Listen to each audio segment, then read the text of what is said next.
GCMMA guys coming to you this week with UFC, 327. And we were thinking at one point that we were getting more views whenever the videos were outside, but we're starting to get noise complaints from the neighbors and shit. So it's back to the inside videos. Guys, people are we're not even making that much noise out there. People are complaining. Just, you know what? Your pecs suck. Yeah, we're just trying to let me live a little, eh? But let's get into this card, boys. What if they see this video? Guys, there are a lot of exciting fights on this card, especially after the press conference. Yeah, the press conference was hilarious. One of the better ones in a long time. But we'll get into that in a bit. First up, we got Charles Radke versus Francisco Prado. I'm going to have to go Chuck Buff here. He's minus 200 range. I know we've seen him get knocked out, but that's by, Mike Malley, I'm not on him, but he's definitely better than any of the people Francisco Prado has faced. Not to mention, Prado's on a 3-fight skid. I think Chuck Buff in Miami, he's going to get active, so give me Chuck Buff. Yeah, I mean, Francisco Prado lost to Daniel Zellhuber by decision and he's gone 4-1 in his 5 fights in the UFC. Chuck Buffalo, sure, coming in on short notice. He hasn't necessarily beat the most talented guys, but he's shown that he has the ability to finish fights. And I guess you could say, Francisco Prado's got a blockhead or whatever, but I just feel like Chuck Buffalo could probably submit him or knock him out. So not sure if I'm going to be betting on this because the odds have been shifting towards Prado, but I just feel like fading a guy who's 4-1 in the UFC, you've got a better than average chance of that guy losing a 5th time. So yeah. Give me Chuck Buffalo. Moving on, boys, we've got Kelvin Gastelum versus Vicente Luque. I'm not going to pick Vicente Luque. Hasn't looked the same. He hasn't looked like the same fighter in a long time. But on the other hand, I can't put my hard-earned money on Kelvin Gastelum. At minus 280. Yeah, at minus 280, boys. He should win this fight, don't get me wrong, but I'm just not comfortable laying that much money on a 20-10 fighter who usually comes missing weight with Kelvin Gastelum. He's not dedicated and locked in enough to make weight half the time. So I'm not going to really bet on this fight, but yeah, give me Kelvin Gastelum to win. Yeah, I believe that the odds are probably justified here, but that doesn't mean that I'm going to play it. Kelvin Gastelum is just, he has the ability to win fights against, lower level guys. I get it, he's fought, a lot of really good people, but he hasn't had, a super great win in a while. But I just feel like Vicente Luque's only success he's had in the last few years was when he submitted Temba Garimbo, and I think that Kelvin Gastelum would probably beat Temba Garimbo. I don't know. Anything can happen in this fight. It's pretty rogue, which is why we're both saying we wouldn't bet on it, but give me Kelvin Gastelum. Yeah. Yeah. I'm not betting him though, dude. That's the last thing I want to see. Starting off the card, you're getting hyped, and you have 280 to win 100 on him, and then he just gets submitted or some shit where he gasses out. Yeah. Dude, Kelvin Gastelum losing in the fight because he's gassing out would really That's what I'm saying, bro. I'm trying to avoid that. Taking big ass breaths. I'm trying to avoid that at all costs. But moving on, we've got Markel Medeiros versus Chris Padilla. I'm going to go Chris Padilla here. Both these guys are pretty good, undefeated in the UFC. But I edge Chris Padilla. I feel like he's that KO over Ismail Bonfim, I feel like that performance right there is what gives me the edge over Markel Medeiros. Yeah, he's finished some fights in the UFC, and Yeah. Medeiros hasn't. Like sometimes, like that's Split unfortunately the decision. reasoning. Austin Hubbard. Chris Padilla, yes, like he knocked out Rong Zhu, beat Jai Herbert, like he in Bonfim, like he said, like maybe this is a bit of a trap because I think this might be shorter notice, but I think Padilla, whatever the fuck, may have been the one who was scheduled to fight for longer. So I'll just trust him and his ability to finish here. But another one, are you willing to bet on him? Yeah, I'm. Okay. If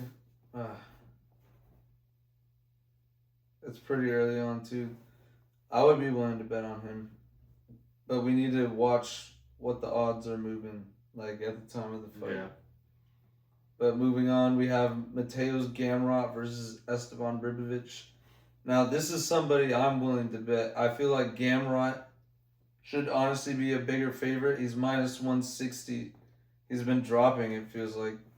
I think I saw him at minus 190 earlier in the week, but I like Mateos Gamrot to win. I'm not his fan by any means, but he has fought the better competition, and he has really good grappling. Esteban Ribovic went to war with Zell Huber, and then he lost to fucking Nasrat Hakparas. Like, I'm not really convinced that he can beat somebody like Mateos Gamrot, who's fought the high-level fighters in the division. So I think Gamrot's going to take him down, control this fight, and win, like, the nut-sniffing ways he's good at. Yeah, I mean, I was really high on Ribovic because he knocked out, Terrence McKinney, and then had that really good fight with Zoe Huber that he ended up winning, but it was just like, he proved that he can take punishment and shit like that. I was really high on him, but then like losing to Nasrat Hakparas, like he said, like unfortunately, guys, like that's a really bad loss in my opinion. Like Nasrat Hakparas gets a decent amount of wins against like the lower level guys, but like Sal Kild completely smoked him, and like Jamie Malarkey was actually causing more of a fight with Sal Kild than Hakparas was. So I just think that losing to him, whether it was a robbery or not, unfortunately, it's just a really bad look, and I like Gamrot's experience against higher levels of competition and winning against those higher levels of competition in this fight. Yeah, I would definitely be willing to lay him. Moving on, Kevin Holland versus Randy Brown. And I know we've said Kevin Holland is one of the most rogue fighters in the UFC. But the thing about rogue fighters is they're not shitty. They're rogue for a reason. They can win fights, but you never know really when they're going to show up to win or show up to fucking look like an idiot and lose. However, Kevin Holland has not lost 3 times in a row, and I don't think he's going to do it again. I'm going to take Kevin Holland to win this fight against Randy Brown. He's said in the media day he doesn't give a fuck. He's coming in here. He's going to come in pissed off is what he said. Like, I feel like even him, he's got to come in there and prove himself, bro. He lost to D-Rod. Yeah, he's got to come. And I just saw that he bailed D-Rod out of Mexican prison so they could rematch. He can't lose this fight and then rematch him. Like, dude, he's got to run it and then get the rematch. So I feel like he's going to come in there pissed off and try to get it done. I mean, I like Randy Brown. Yeah, I don't think Randy Brown sucks at all. I like him. It's just like you said, like Kevin Holland is due. I think, because he's been going rogue so much recently. He's due to have a win. When he gets active, he can get active, bro. So I think he's due, and if not, he's an auto fade from this point on. If he does not run this, bro. But I agree with that. How many times are we gonna take this guy? Yeah. How many times are we gonna put our hard-earned money on his ass? Hopefully he comes through. So. But we got Patricio Pitbull versus Aaron Pico. do not bet. But I'm picking the dog. I'm not Pitbull. I've seen him win in the UFC. Aaron Pico, he got fucking aura farmed by Lerone Murphy. And Lerone Murphy doesn't usually aura farm people, so like that's what I'm saying, bro. Like, Yeah, I'm not betting on this either way because I'm not really on Pitbull too much. Like even yeah, his win against Dan Ige wasn't really anything that impressed me or like made me think, oh, this guy's raw. But we also don't know what Pico's even on because, like he said, he got knocked out by Lerone Murphy. So I'll take a shot with Pico. I'll pick him to win. I just feel like even though he got knocked out, you can see he's explosive, like and shit. And I just think that two guys from Bellator who have a pretty even shot of getting one another. Like I'll just take Pico here for a bounce back. But if he loses this, I'm not ever picking him again. yeah, bro. That's what I'm saying. Though I'll go with a dog because I feel like that he should not be minus fucking 300. Like, dude, I would be nervous as shit if I had $300 on Aaron Pico to win 100. Dude, I would not like him, let alone 340. Fuck. But we got Cub Swanson versus Nate Landwehr. First fight of the main card. This is actually one of the tougher fights to predict, I feel like. It's just Nate Landwehr has let us down, bro, and I've seen him in his home state get knocked out, and it's just like, bro, are we gonna really rely on him to come through? But then I watched the press conference, and I don't know. There's something about Nate Landwehr that he's got a chip on his shoulder, and Cub Swanson's sitting over there, probably high as hell, like chill. Oh yeah, it's my retirement fight, guys. Like, listen to your coaches and train hard, and yeah, that's my advice. Like, he's just sitting there chilling. Meanwhile, Nate Landwehr's like giving him dirty looks from across the thing. So, give me Nate Landwehr here. For a bounce back. Yeah, I'll take Cub Swanson. I just was like, when he fought in Tampa whenever we went for the Buckley card, and the way that he was losing the fight and just laid out Billy Quarantillo, like we've seen, like I like Nate the Train, but we've also seen him get knocked out by like Duho Choi and Morgan Charrier. Like he can get knocked out, so it all just depends on like if he's coming up getting wild, if Cub Swanson's reflexes are probably a lot shittier now, but I don't know. I'll take Cub Swanson, but it should be a banger fight though. It's a good fight for sure. Does not go the distance, but we got Dominic Reyes versus Johnny Walker. I like Dominic Reyes here. I'm just like, I can't lay Johnny Walker. I've seen him get knocked out like a cartoon character far too many times, and I don't care. But I also don't know if I can trust Dominic Reyes. Yeah, I know. I'm not laying either of these guys. I'm fucking running the does not go the distance parlayed with something else to not go the distance. Either the last fight we just talked about, but I know he knocked out Zhang Mingyang and we were capping on him in that video. I don't know. Give me Dominic Reyes, bro. Yeah, I'll take Dominic Reyes as well. It's either one of their fights, to be honest. Though, like Johnny Walker could catch Dominic Reyes with some shit.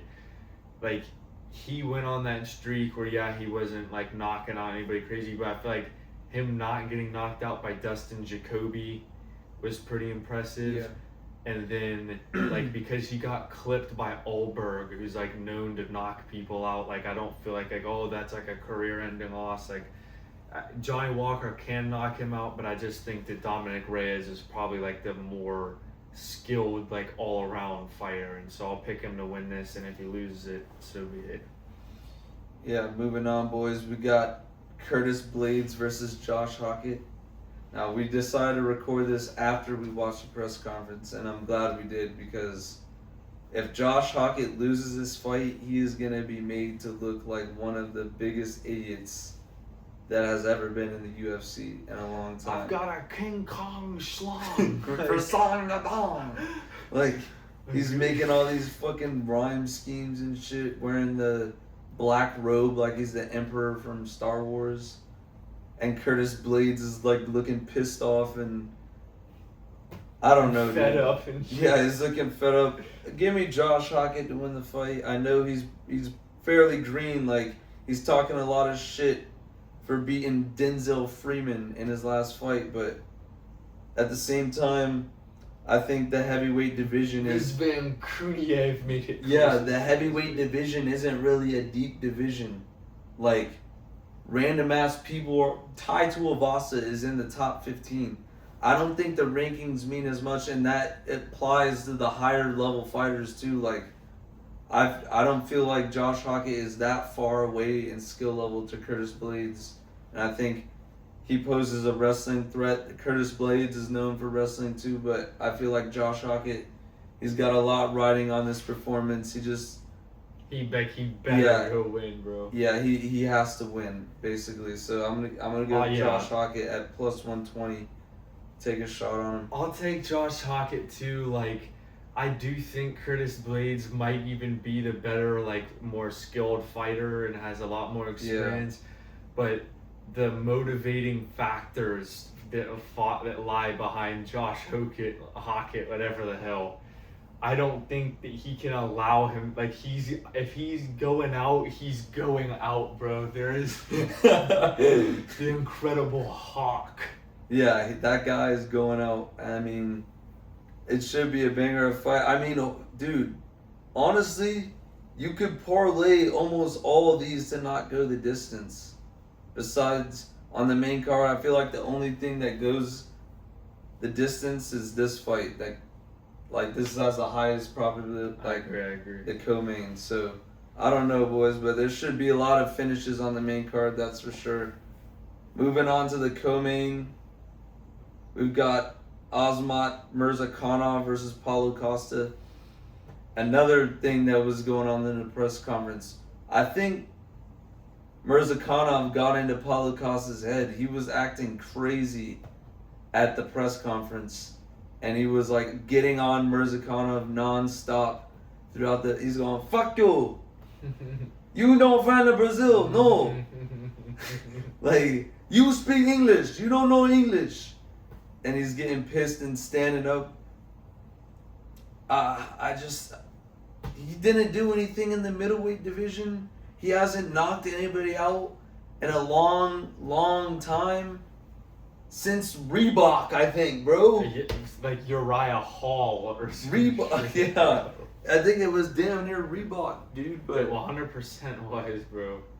Yeah. Give me Murzakanov. He's been knocking people out in the light heavyweight division. Paulo Costa, I guess, just decided he doesn't want to cut weight anymore. Maybe secret juice. Maybe this might be Paulo Costa's natural weight class, and we see a different Paulo Costa that we've ever seen before. That's a possibility, but what's more likely? Yeah, what's more likely is that Murzakanov is gonna knock him out cold.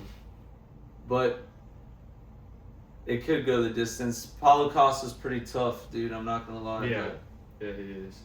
It's a bigger weight class, bigger guys, but. And we need to see what Murzakanov is on going the distance. Yeah. So, I don't know, dude.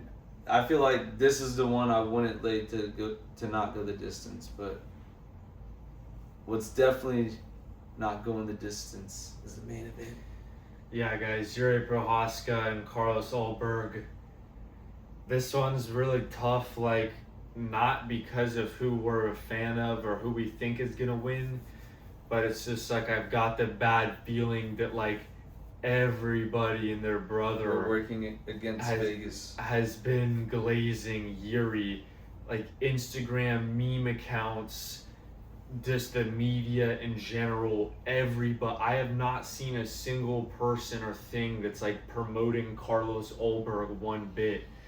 And like the difference between this and like Ilya Topuria versus Justin Gaethje is Ilya Topuria has a fuck ton of juice associated with him. Yuri is only minus like 115 or minus 120. It's like, why are they giving him to us for so cheap whenever literally everybody is gonna be, and it's not even about the fact that like, oh, it's gonna be rigged, but I just feel like, even forget betting shit, when a lot of people are predicting somebody to win is whenever they usually end up losing. Like, that's just the way the world works for some reason, and I just feel very nervous about this. Obviously, I'm gonna pick Yuri to win.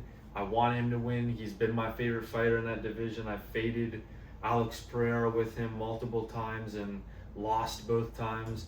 And I really do hope he wins, but I would not be surprised if some shit happens and everyone's upset because Ulberg ends up winning somehow. Yeah, boys, I think Yuri is obviously who we want to win. It's who we fuck with more.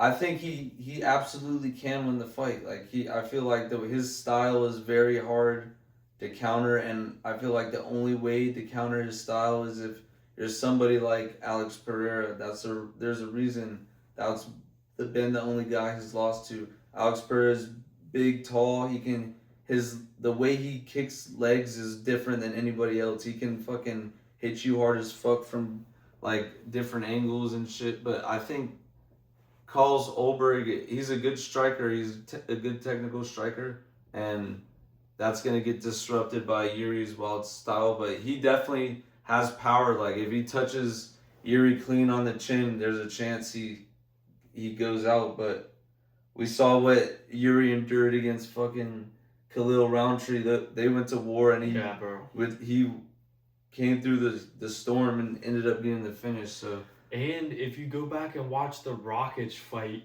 in the first round, Rakic was winning for the first good bit of that, and then Yuri just out of nowhere started running it. So like, he can get hurt and come back, but also, you shouldn't be getting hurt against every single person. You gotta put him away. Like, someone's gonna run it. The only way to win is put him away, and he's a hard person to put away. So you either put him away or you're gonna get finished. Like, that's what he's on, dude. Yeah, bro.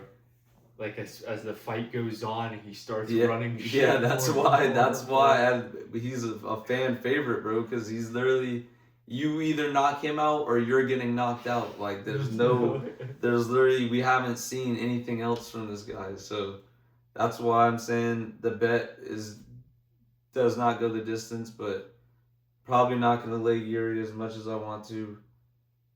It's just looking too suspect. And we know what UFC gets on when the lines start looking suspect.